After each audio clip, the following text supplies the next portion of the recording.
Hello friends. आज मैं आप सभी के समक्ष दिव्या उपन्यास को लेके उपस्थित हूँ। दिव्या उपन्यास जो कि हमारे यूपीएससी के पाठ्यक्रम में मेंशन किया गया है। यह उपन्यासकार मार्क्सवादी उपन्यासकार है। यशपाल जी उनके द्वारा लिखित उपन्यास है जो कि बेसिकली अपने उपन्यास में कई चीज़ों को लेके चलता है। लेकिन अगर हम बात करें कि इसमें केंद्रीय विषय क्या रहा है तो ये नारी केंद्रित उपन्यास लिखित है जिसमें दिव्या मुख्य नायिका की भूमिका में होती हैं। हम इस उपन्यास को पढ़ने से पहले ये देखेंगे कि ये उपन्यास जो है वो आपको पढ़ने से फ़ायदा क्या होगा, है ना, कि लाभ क्या है। उपन्यास आपके सिलेबस में ज़रूर मेंशन है, लेकिन उपन्यास पढ़ने के लिए सबसे पहले आपको ये देखना है कि ये उपन्यास जो देखिए आप यहाँ पे, यानी हिंदी का आपका ये पाठ्यक्रम है, यूपीएससी का ये सिलेबस है ना। और इसमें आप देख रहे हैं कि ये भाग का प्रश्न पत्र 1 है। प्रश्न पत्र 1 में, है ना, भाग का होता है खा, यानी 2 खंड होते हैं, 2 खंड है भाग का और खा। भाग का में आपने देखना है कि उसमें भाषा संबंधित या नागरी लिपि का इतिहास संबंधित विषय की जानकारी आपको होनी चाहिए। और जो खंड खा है या भाग खा आप कहो, वो हिंदी साहित्य के इतिहास की अच्छी समझ आपके पास होनी चाहिए। जब आप फर्स्ट पेपर में इन दोनों चीजों को समझ लेते हैं, फिर इसी का अप्लाइड फॉर्म आप कहेंगे। जैसे हम किसी भी विषय को पढ़ते हैं तो सैद्धांतिक पक्ष पहले पढ़ते हैं, फिर उसका अप्लाइड फॉर्म देते हैं कि व्यवहारिक संदर्भ में वो किन रूपों में प्रयोग हो रहा है। तो जैसे ही आपने हिंदी साहित्य का इतिहास समझ लिया तो वहां पे आप आते हैं आधुनिक काल। आधुनिक काल में पढ़ते हैं कि आधुनिक काल में आधुनिक कई कवि हैं, चाहे वो भारतेंदु जो कि नवजागरण के प्रणेता के रूप में आते हैं, हिंदी साहित्य को नई दिशा दिशा देते हैं, दशा दिशा देते हैं। तो उसी में ही आपने देखना है कि एक कथा साहित्य आपका है। कथा साहित्य में आपको पढ़ना उपन्यास और यथार्थवाद। यथार्थवाद यानी रियलिज्म, जो सच्चाई है वो। और आपको पढ़ना है हिंदी उपन्यासों का उद्भव और विकास। अब देखिए यहाँ पे आपके नीचे ये मेंशन है प्रमुख उपन्यासकार यशपाल। हालांकि नाम प्रेमचंद जी का भी है, जैनेन्द्र का भी, यशपाल का ही है, रेणु का है, भीष्म शाहनी का। यानी ये जो आप उपन्यास पढ़ रहे हो, ये उपन्यास किसका है? उपन्यास आपका है, ये देखिए, ये यशपाल जी का उपन्यास है जो कि आपके सेकंड पेपर में भी मेंशन किया गया। सेकंड पेपर के किसमें? भाग खा में मेंशन है। यानी एक पेपर आप यूपीएससी के पाठ्यक्रम में जो निर्धारित है, बहुत ही वैज्ञानिक पद्धति से ये चीज दिया गया है कि एक विद्यार्थी को जब अच्छी समझ विकसित हो जाए हिंदी की, तो वो पहले सैद्धांतिक पक्ष को पढ़ के फिर जिन कवियों ने कोई भी पुस्तक रची हो या रचनाएं उनकी रची हुई हो, उसको समझे कि आखिर उसको वर्तमान युगीन संदर्भ में कोई घटना को या उसकी वस्तु स्थिति को जो प्राचीन में हुआ हो या वर्तमान में हुआ, उनको कोरिलेट करके कैसे प्रेजेंट करता है। यानी आपने एक साथ 2 काम हो जाने यहाँ पे पढ़ाई से। जैसे आपने यहाँ पढ़ लिया कि उपन्यास क्या है, उद्भव और विकास क्या है, किन किन उपन्यासकारों को हम ज्यादा महत्व देखते हैं, क्योंकि उपन्यासकार तो कई होंगे, लेकिन कुछ लोगों को अगर यूपीएससी मेंशन करता है क्योंकि वो बहुत अहम भूमिका में होते हैं। और उसी अहम भूमिका में आपने देखा यशपाल जी का भी नाम मेंशन है। यानी आप यहाँ पे यशपाल जी के बारे में संपूर्ण विवरणात्मक जानकारी लेंगे और यहाँ पे उनका अप्लाइड फॉर्म जो आप है दिव्या उपन्यास को पढ़ लेंगे। और इस तरीके से एक रचनाकार के एक वस्तु स्थिति, उनके पूरे सांगोपांग ज्ञान के बारे में होगा कि वो उपन्यास में अपना योगदान किस प्रकार दिए और उपन्यास में योगदान किस प्रकार दिए। तो पहले तो आप विवरणात्मक ऐसे जानकारी लेंगे, लेकिन जैसे ही आप दिव्या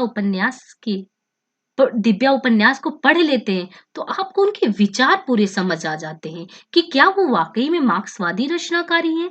नारी सशक्त विषय पर लिखने वाला क्या वाकई में अन्याय की, सिर्फ शोषित और तबके उन वंचित वर्गों की ही बात करता है?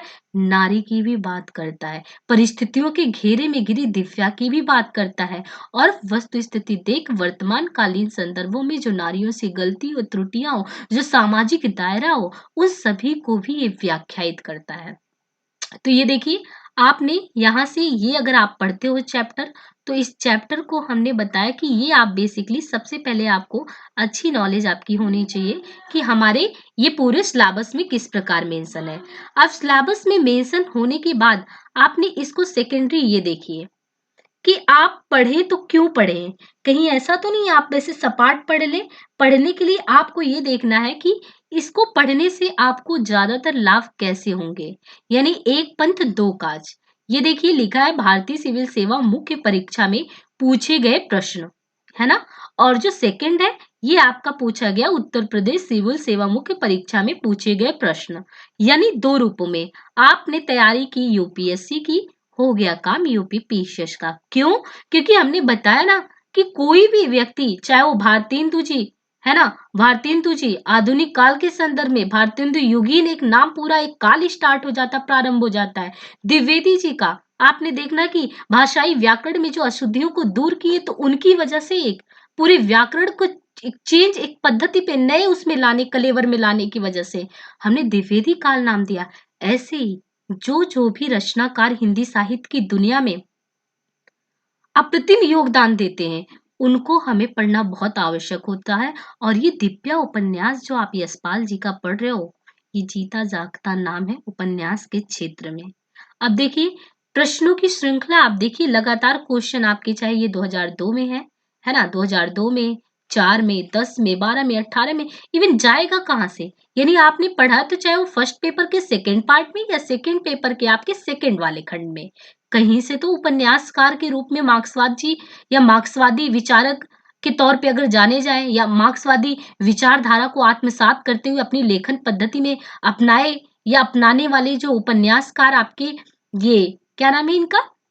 मतलब कि आपके मार्क्सवादी उपन्यासकार जो हो गए ये यशपाल जी, कहीं न कहीं तो इनका नाम मेंशन होगा। ऐसे में ये चीज़ देखिए आप, क्वेश्चन का डिमांड क्या है कि दिव्या के औपन्यासिक प्रतिमानों का विश्लेषण करते हुए आप बताओ यशपाल की ऐतिहासिक बोध के दार्शनिक आधार। हमने कहा ये उपन्यास कई चीज़ों से मिलके बना है। यहाँ पे आपको बौद्धकालीन दार्शनिक विचारक या दार्शनिक विचार देखने को मिलेंगे, चार्वाक दर्शन निकलेगा। है ना? कई चीज़ों पे यहाँ पे दास प्रथा के बारे में बताया गया है, जाति उत्पीड़न को लेके या नारी जो समस्या है उनको केंद्रित करके बताया गया। यानी एक उपन्यास उपन्यास होता क्या है? उपन्यास कोई एक अंश की जानकारी जीवन की तो देता नहीं है, वो तो संपूर्ण एक व्यक्ति के जीवन में क्या-क्या घटनाएँ होती, कब-कब उसको कैसे-कैसे सामना करना पड़ता, वो सारे का दर्पण होता है। इसलिए आपके क्वेश्चन का डिमांड क्या कह रहा है? आपको ऐतिहासिक बोध के दार्शनिक आधार की वो भी क्या करनी है? समीक्षा करनी। समीक्षा कैसे आप करते हैं? आलोचनात्मक करते हैं या व्यावहारिक करते हैं? अभी मैं उतना अंदर तक जाके नहीं बता रही हूँ। फिलहाल आपने ये क्वेश्चन देखना है कि कॉमन फिनोमिना है ऐतिहासिक बोध। यहाँ पे देखिए ऐतिहासिक, यहाँ पे देखिए तीसरे क्वेश्चन में ऐतिहासिक नहीं, ऐतिहासिक परिवेश की कथा है, परिवेश ऐसा रचा गया है। और आप कहानी और उपन्यास में जब अंतर करते हो तो एक अंतर आपको साक्षात यहाँ मिलता है कि परिवेश को हम कहानी में नहीं ला सकते। कहानी में बहुत सिमटा परिवेश होता है ना। क्या आपने पूरी विवरण थोड़ी देनी है, लेकिन जब आप उपन्यास लिखते हो तो समय परिवेश उसमें अपने आप समाहित होता है क्योंकि आप पूरे जीवन के बारे में बता रहे हो। गोदान जैसे उपन्यास ले लो, शहरी कथा, ग्रामीण कथा, तो पूरी। तो आपको कह रहा है कि दिव्या ऐतिहासिक नहीं है, ऐतिहासिक परिवेश की कथा है। इसी तरह दिव्या में यशपाल का वैचारिक हस्तक्षेप उपन्यास के रचना कौशल का अतिक्रमण करता है। इस तरह दिव्या उपन्यास देश की गौरव गाथा मात्र नहीं है। अब देखिए यूपी पीसीएस में भी आपके क्वेश्चन लगातार आए हुए हैं इससे, है ना? नीचे आपने देखना है कि आपका क्वेश्चन यूपी पीसीएस में भी लगातार क्वेश्चन आया हुआ है। ये कुछ देखिए क्वेश्चन इस प्रकार आए हुए हैं। यशपाल जी ने अपनी सैद्धांतिक स्थापनाओं के लिए भारतीय इतिहास का जो कालखंड चुना है, उसका परिवेश उनकी स्थापनाओं के लिए उपयुक्त आधार नहीं बन पाया है। तो दिव्या के ऐतिहासिक परिवेश में उसकी कथा वस्तु की सफल प्रस्तुति के संबंध में उक्त कथन की आपको समालोचना करनी है, समान आलोचना करनी है, पक्ष जो आपने लेना है बहुत बैलेंस्ड अप्रोच होना चाहिए।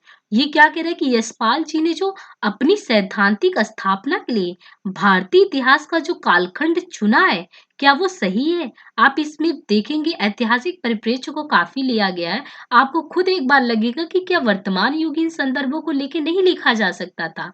तो एक बात बताइए, अभी तो उतना डीप नहीं कर रहे हैं, लेकिन फिलहाल आप ये सोचिए ना कि कभी भी अगर आपको किसी की व्यक्ति का नाम करना होता है, तो जो ऐतिहासिक प्रसिद्ध या इतिहास प्रसिद्ध व्यक्ति होता है, अगर आप कहीं पे उसका नाम मेंशन करते हैं, जैसे स्कंदगुप्त नाटक आप प्रसाद जी का देख लीजिए, तो व्यक्ति को एक लगता है कि हाँ, ये स्कंदगुप्त पहले से लोग जानते हैं। आपको फिर स्कंदगुप्त में स्कंदगुप्त का विवरणात्मक जानकारी नहीं देना होता। ये चीज़ थोड़ा होता है कि जब भी हम, है ना, अपने इतिहास का प्रयोग करते हैं, तो कुछ वस्तु स्थिति को ध्यान में रख के करते हैं। लेकिन आप इस प्रश्न का आंसर तभी कर पाएंगे जब आपको इनकी सैद्धांतिक स्थापना कहाँ-कहाँ इन्होंने दी है, ऐतिहासिक कालखंड को कहाँ चुना है, किन संदर्भों में इन्होंने कथा वस्तु की सफल प्रस्तुति करने में उक्त कथन जैसे कह रहा उस तरीके से नहीं आधार दे पाए, वो सब आप कैसे करेंगे? इसका ये मतलब है कि आपको उपन्यास अच्छे से पता होना चाहिए कौन-कौन सी घटनाएं हुई, कब-कब हुई। अब एक उपन्यास देखिए, उपन्यास का जो 5वां क्वेश्चन कुछ ऐसा है कि क्या कह रहा है, दिव्या के पात्र परिस्थितियों के वशवर्ती हैं तथा उनके हाथों नाच रहे हैं। जबकि उपन्यास के प्राकथन में यशपाल ने क्या लिखा है, उन्होंने लिखा है मनुष्य केवल परिस्थितियों को क्या करता है, परिस्थितियों को सुलझाता ही नहीं, वह परिस्थितियों का निर्माण भी करता है। मनुष्य भोगता नहीं है, करता है। दिव्या की कथा वस्तु और चरित्र चित्रण के विशेष संदर्भ में बताए गए हैं कि क्या लेखक अपने प्रतिपाद्य में सफल हुआ है या नहीं है। यानी आपने पूरा उपन्यास पढ़ने के बाद आपको देखना है कि दिव्या यानी पूरे दिव्या उपन्यास में क्या अलग-अलग पात्र जो है वो परिस्थितियों के वशवर्ती हैं। परिस्थितियों ने उनको वशवर्ती में कर रहा है, वो कठपुतली की तरह नाच रहे कि एक स्वतंत्र भूमिका में आ रहे हैं। और जैसा कि एक स्टेटमेंट दिया गया कि केवल परिस्थितियों को सुलझाता ही नहीं, वो परिस्थितियों का निर्माण भी करता है। फिर आपको एज ए एग्जाम्पल वहां से कोट करना पड़ेगा कि इनके कहाँ पे आपने देखना है कि इनके पात्र बहुत सशक्त स्थिति में आए हैं, केवल परिस्थितियों को सुलझाए ही नहीं है, बल्कि सशक्त निर्णय लेके परिस्थितियों का निर्माण भी किए हैं। और इस तरीके से आपको चरित्र चित्रण के विशेष संदर्भ के साथ आपको इसका उत्तर देना होगा। इसी प्रकार आपने देखना है कि लगातार जैसे दिव्या में यशपाल का क्या संदेश है, ऐतिहासिकता पे प्रश्न डालिए या बिल्कुल ध्यान दीजिए, कल्पना मात्र है कि नहीं है, यशपाल के नारी विषयक दृष्टिकोण को या दृष्टिकोण पर एक आलोचनात्मक लेख लिखे दिव्या उपन्यास के प्रतिपाद पर आपको प्रकाश डालना है। यशपाल की साम्यवादी चेतना दिव्या उपन्यास में किस प्रकार प्रतिफलित हुई है? इन सारे प्रश्नों का आंसर आपको तब मिलेगा जब बहुत बारीकी से आप क्या करेंगे, दिव्या उपन्यास को अच्छे से समझेंगे, पढ़ेंगे, है ना, उनकी अलग अलग परिस्थितियों को देखेंगे, तो शायद ये उपन्यास आपको तब जाके बहुत अच्छे से समझ आएगा। तो मेरा ये पढ़ाने का उद्देश्य कुछ इस प्रकार है कि ये आपको बहुत बेनिफिशियल हो, खासकर जो मेंस के पर्पस से अगर जो भी स्टूडेंट है और उन्होंने अपना ऑप्शनल हिंदी रखा है, तो जो कुछ भी मुझे बहुत नहीं लेकिन जितना भी आ रहा है, मुझे जितना समझ आ रहा है ना? उसके अकॉर्डिंग मैं आपको पूरा बताने की कोशिश करूँगी कि ये कैसे मदद कर सकता है और इन क्वेश्चन को हम कैसे सॉल्व कर सकते हैं। अब देखिए, आपको हमने पहले बता दिया कि ये आपके पाठ्यक्रम में निर्धारित है ना? और भारतीय सिविल सेवा में भी है, उत्तर प्रदेश सिविल सर्विसेज में भी है, दोनों जगह आपको मिल रहा है। और साथ ही साथ हमने ये बताया कि आपने यशपाल मार्क्सवादी रचनाकार को अगर आप एक जगह यानी प्रश्न पत्र 1 के सेकंड पार्ट में पढ़ते हैं, तो वही उपन्यासकार या उपन्यास के उद्भव और विकास के संदर्भ में उन्हीं चीज़ों को आप इस्तेमाल करके जब दिव्या उपन्यास पढ़ते हैं, तो आप एक रचना पढ़ने के बाद आपको बहुत अच्छा कॉन्सेप्ट डेवलप हो जाता है, बिल्ड हो जाता है, उस तरीके से। फिर हमने आपको प्रीवियस ईयर का क्वेश्चन पेपर दिखाया कि देखिए क्वेश्चन की डिमांड कैसे, क्वेश्चन आपसे पूछे कैसे जा सकते हैं। क्या आप समरी पढ़ने से काम बन जाएगा? नहीं, समरी इसलिए नहीं पढ़ने से काम बनेगा क्योंकि आप पूरे उपन्यास में अलग-अलग परिस्थितियों का निर्माण हुआ है और जो क्वेश्चन आपसे पूछ रहा है समालोचना, विवेचना, है ना? किन-किन क्या परिस्थितियों के वशीभूत हैं कि नहीं है, इन सभी का आप समीक्षात्मक प्रश्न का उत्तर कब कर पाएँगे जब आपको वो घटनाएँ याद होंगी और वो घटनाएँ ने आपकी समझ अच्छे से बिल्ड की होगी, तब आप उन चीज़ों को बता पाएँगे। अब देखिए ये आपका दिव्या उपन्यास है ना?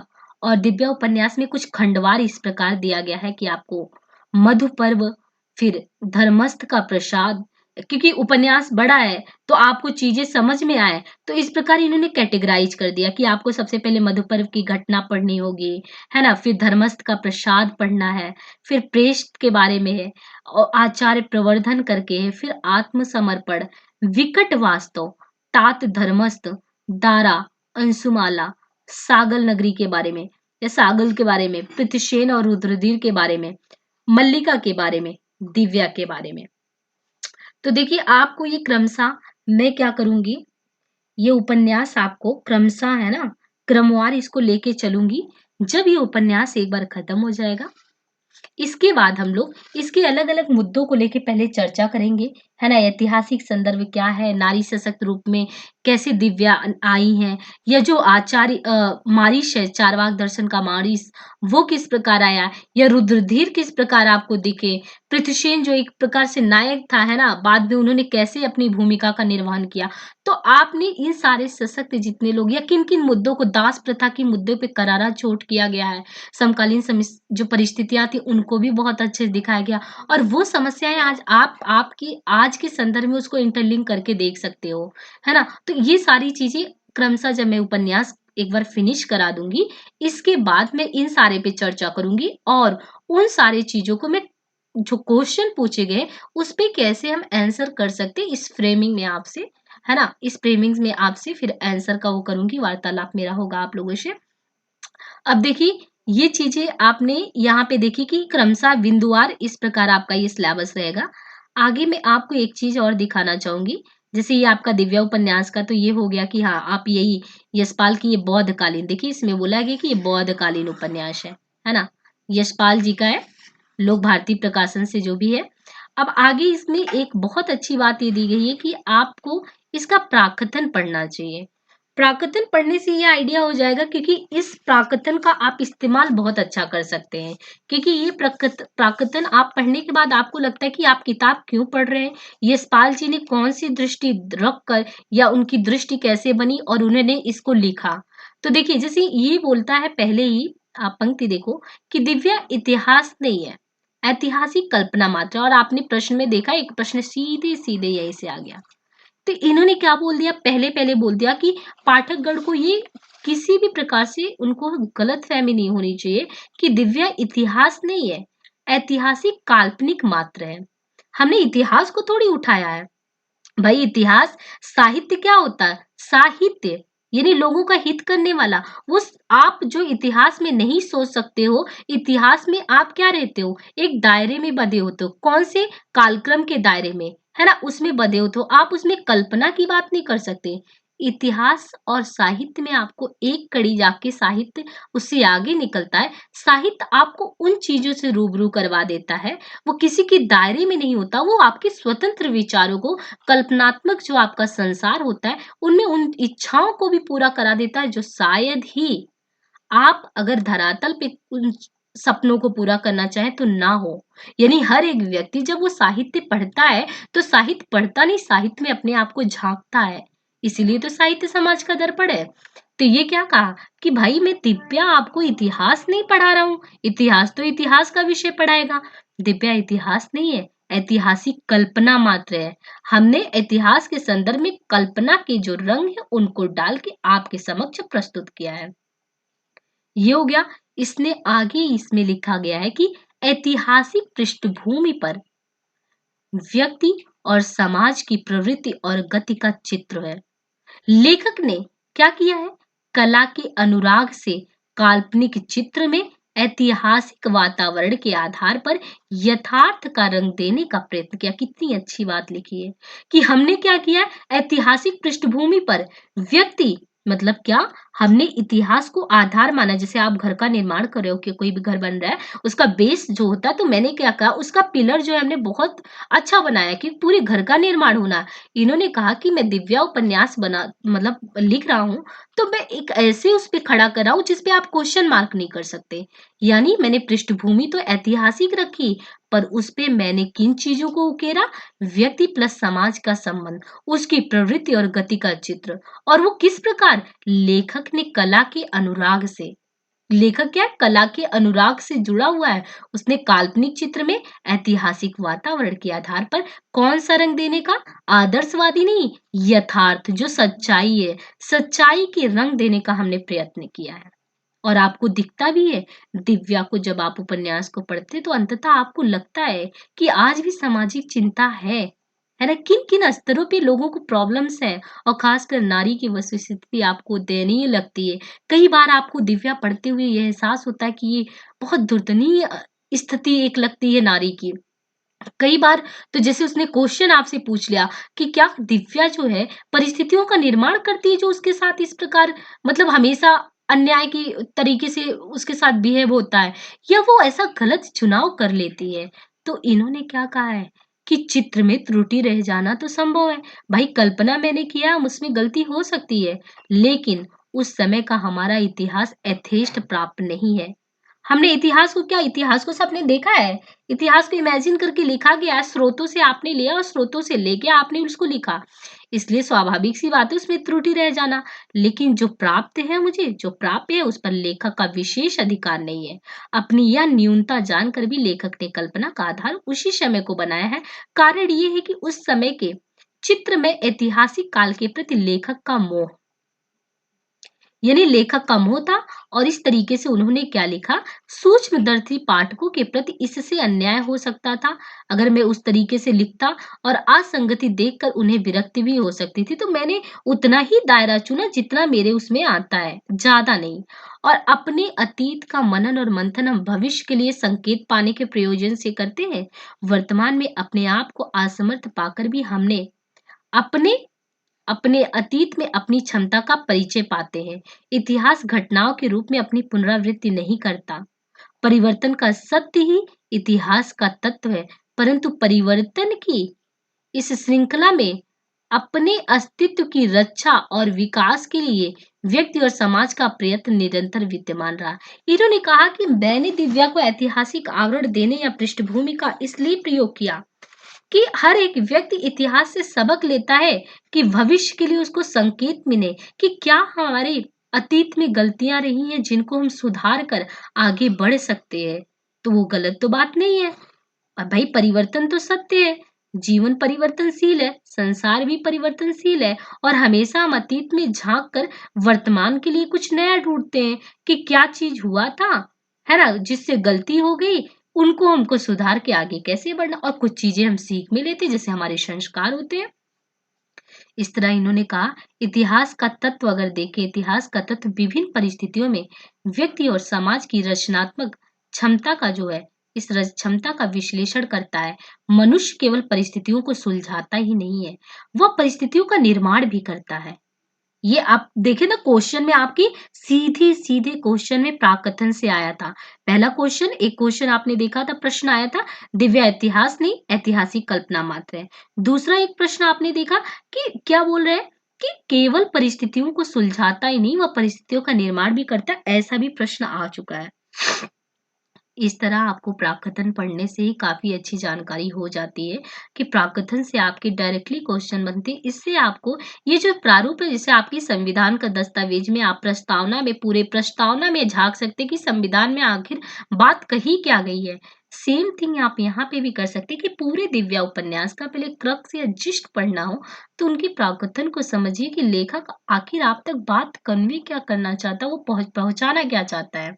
और एक भी बात, इतिहास विश्वास की नहीं, विश्लेषण की वस्तु है ना, वो विश्लेषण की वस्तु है। इतिहास मनुष्य का अपनी परंपरा में आत्म विश्लेषण है। जैसे नदी में प्रतिक्षण नवीन जल बहने पर नदी का अस्तित्व और उसका नाम नहीं बदलता, वैसे ही किसी भी जन्म मरण की निरंतर क्रिया और व्यवहार के परिवर्तन से वह जाति नहीं बदलती। और इस तरह अतीत में अपने रचनात्मक सामर्थ्य और परिस्थितियों के सुलझाव के अपने प्रयत्नों के परिचय से जाति वर्तमान और भविष्य के सुलझाव और रचना के लिए निर्देश पाती है। अब यहाँ नीचे आपके लिखे हैं कि मनुष्य से बड़ा है केवल उसका अपना विश्वास और स्वयं उसका ही रचा हुआ विधान। अपने विश्वास और विधान के सम्मुख ही मनुष्य क्या होता है? विवशता का क्या करता है? अनुभव करता है। यानी मनुष्य अगर आपने देखना है तो सबसे ज्यादा वो विवशता का अनुभव कब करता है? वो अपने सामने ही मतलब वो विवशता का मतलब उसे लगता है कि हाँ मैंने क्या गलती कर दी और आज किस भंवर में फंस गया हूँ। तो कुछ दिव्या के संदर्भ में बातें बताई गई और इस तरह उन्होंने लिखा है कि अपने ऐतिहासिक ज्ञान की न्यूनता को स्वीकार करते हुए मैंने इस प्रकार इस उपन्यास को लिखा है। थोड़ा बहुत और जानकारी दी गई, बस इतना ही है। तो आज मैं इस वीडियो को है ना यहीं पे समाप्त करती हूँ। आगे जब मैं इसको आगे कंटिन्यू करूंगी तो उसमें सबसे पहले उपन्यास को पढ़ने के पहले इनके पात्रों से आपका परिचय करवाएंगे। फिर पात्रों से परिचय कराने के बाद हम लोग क्रमशः इस उपन्यास को बहुत अच्छे से आत्मसात करेंगे। इसके बाद हम इसके प्रश्नों के उत्तर की श्रृंखला पे आएंगे। धन्यवाद।